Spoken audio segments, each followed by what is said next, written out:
सर्वप्रथम तो जय श्री कृष्ण। आज हम लोग एक लिंग पुराण से कथा सुनते हैं। कथा आध्यात्मिक है, बड़ी ही मार्मिक है। इसे आप बड़े ही ध्यान से सुने। कोई भी कथा ध्यान से सुनने पे ही उसके रस का आनंद आता है और ज्ञान की प्राप्ति होती है। जो एक कथा है, यह त्रेता युग के एक ब्राह्मण की है जिसका नाम कौशिक है। कहा गया है भगवान में उसका अत्यधिक अनुराग था, प्रेम था। वह भगवान के प्रति बड़ा ही आसक्त था। खाते पीते, सोते जागते, प्रति क्षण उसका मन भगवान में ही लगा रहता था।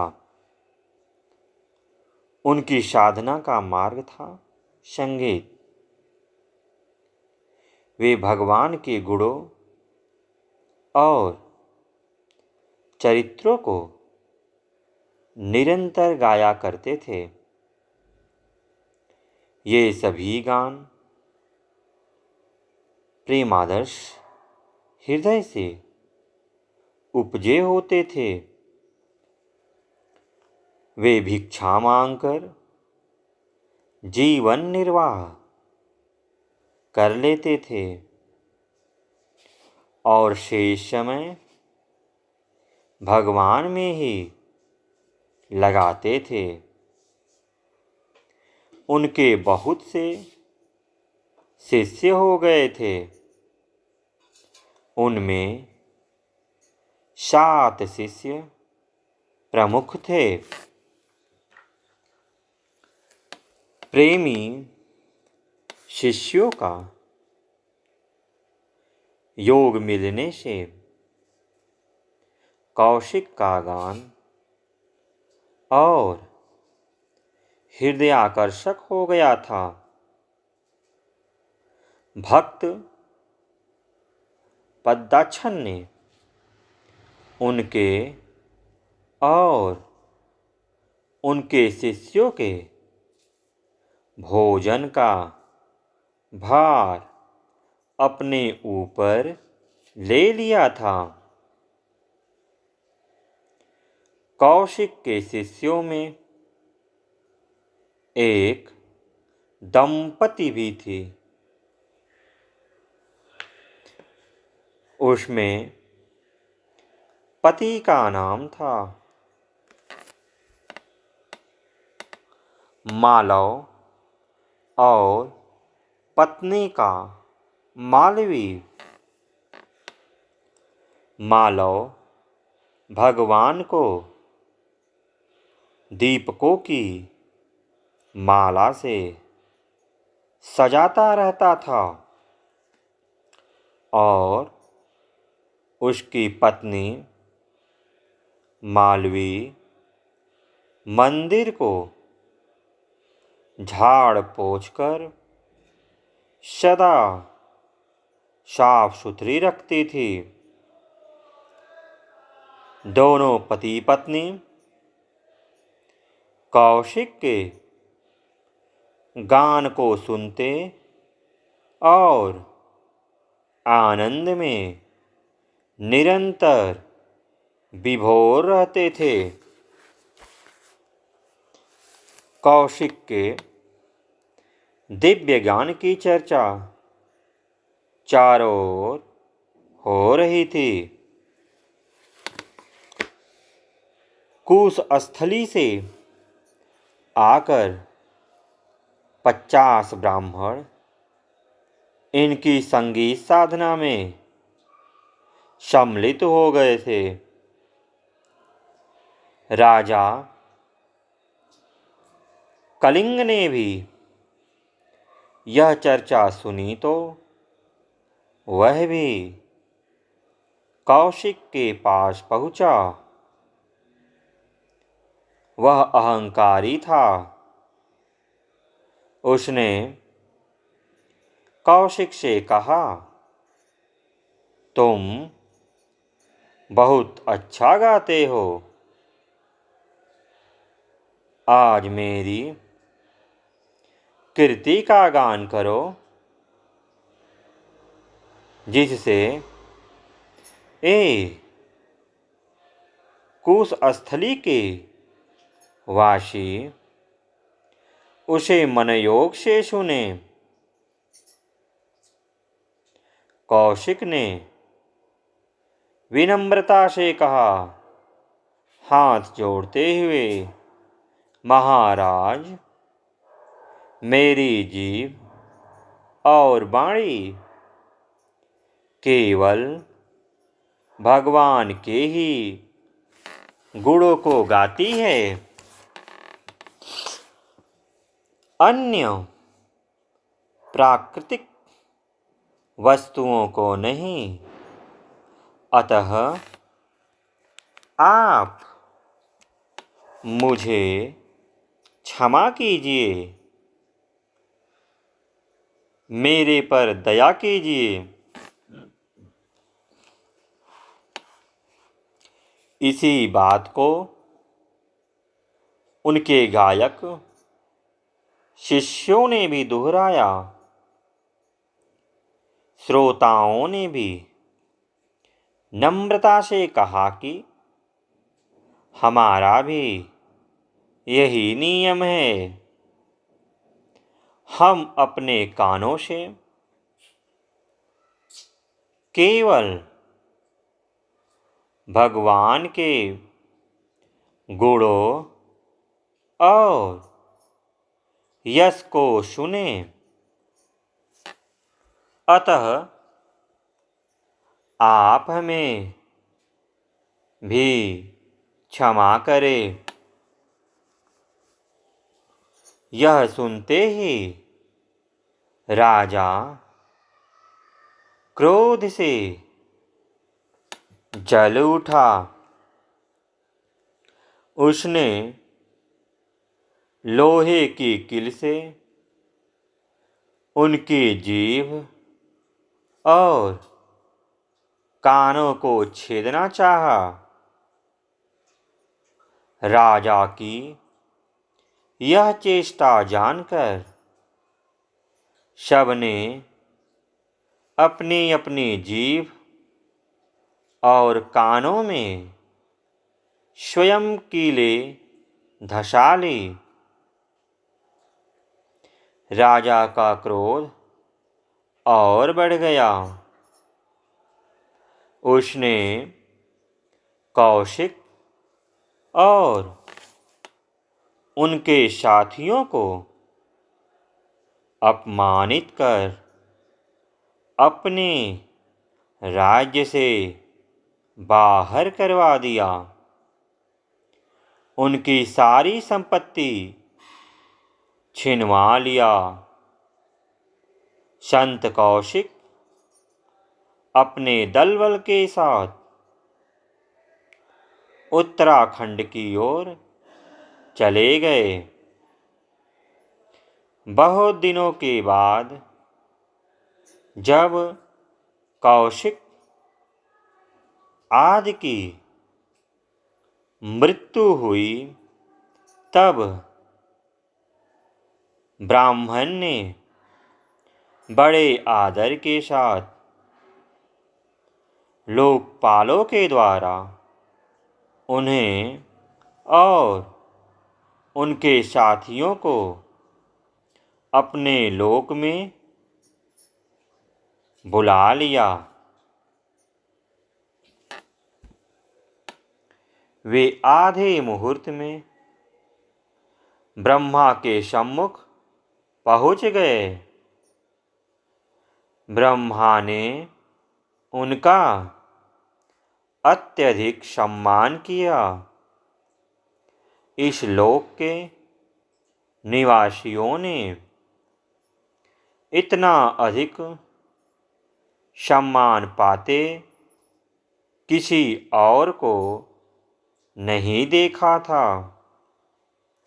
इसलिए वहाँ हलचल मच गई।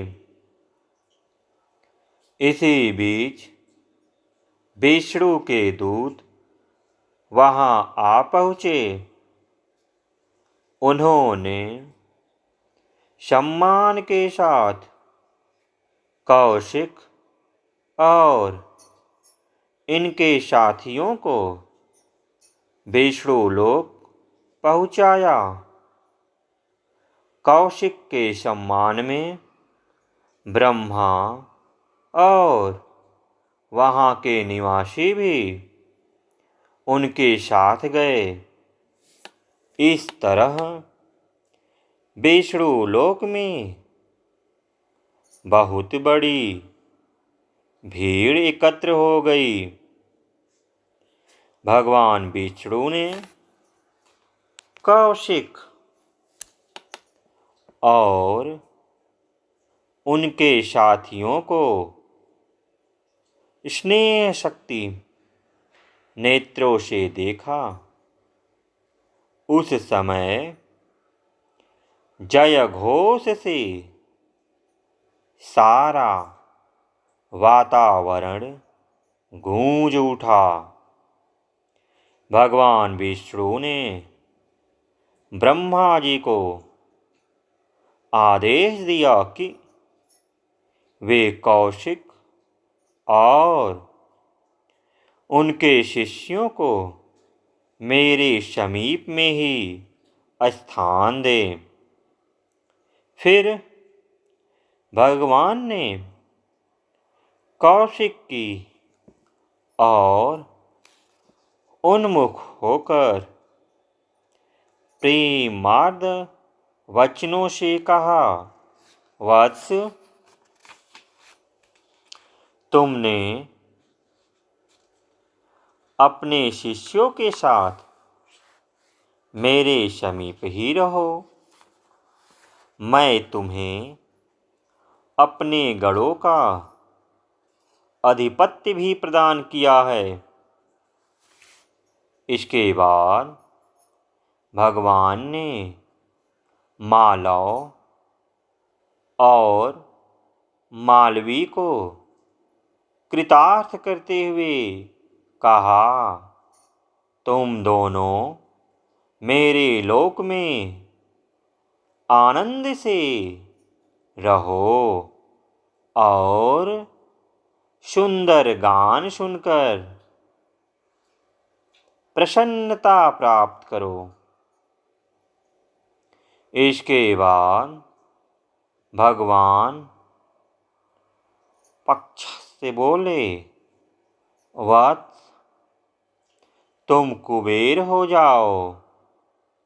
धनों का स्वामी बनकर सुख से इस लोक में विहार करो। तत्पश्चात भगवान ने प्रेमाशक्ति सम्मान देते हुए सबको अपने समीप स्थान दिया।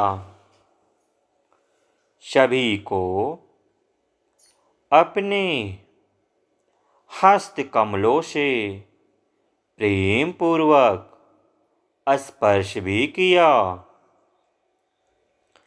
इतना सम्मान देने के बाद भी भगवान को संतोष नहीं हो रहा था। उन्होंने उनके स्वागत में संगीत का विशाल आयोजन किया। विश्व के गायक तुम्बरू गंधर्व बुलाए गए। भगवान दिव्य सिंहासन पर विराजमान थे।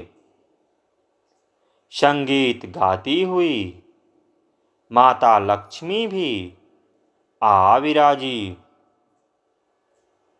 साथ ही वीणा के गुण के तत्व को जानने वाली करोड़ों अप्सराएं वाद्य विशारदों के साथ वहां आ पहुंची।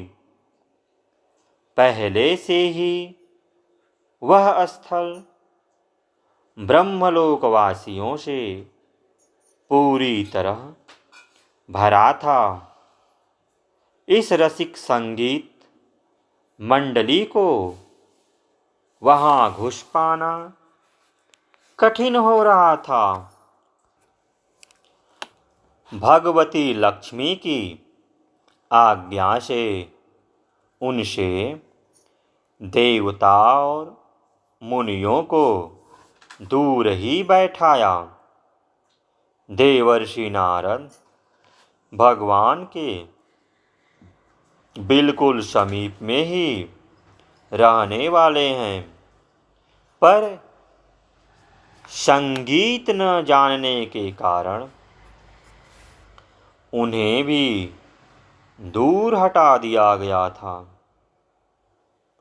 संगीतज्ञ तुम्बरू को लक्ष्मी और भगवान विष्णु के समीप में बैठाया गया।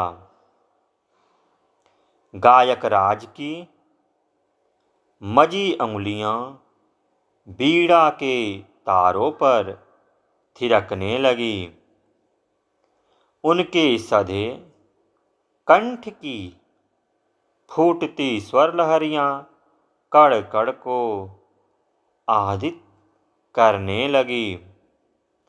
रस की धाराएं बह निकली। इस तरह कौशिक और उनके साथियों का बहुत ही भावपूर्ण स्वागत किया गया। कौशिक के स्वागत समारोह में नारद को, जो लक्ष्मी नारायण के समीप से दूर हटाया गया था और उनकी जगह तुम्बरू को बैठाया गया था, वह नारद जी को बहुत ही खला।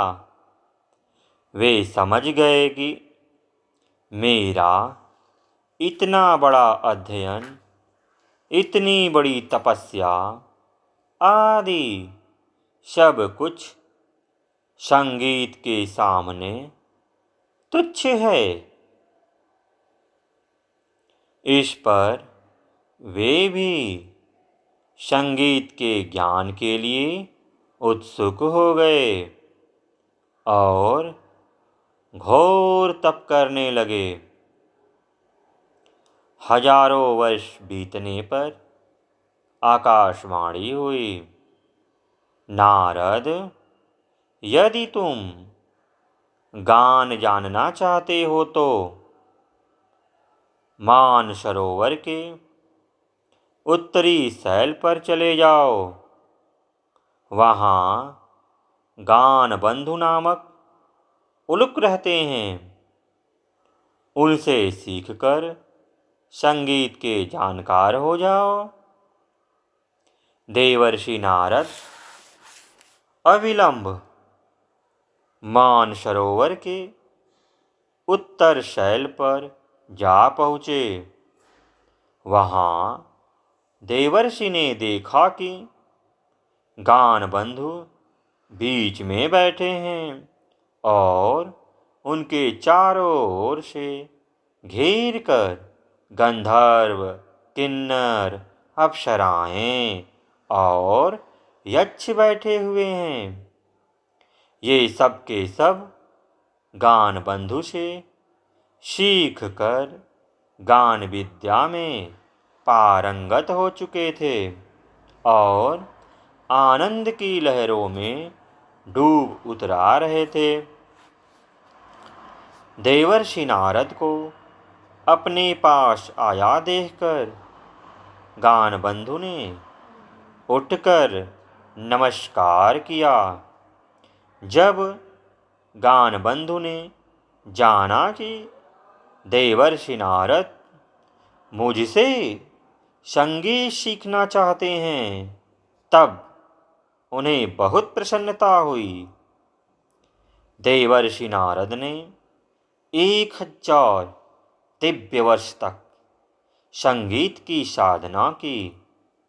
संगीत सीख लेने पर देवर्षि नारद ने गान बंधु को गुरु दक्षिणा देनी चाहिए।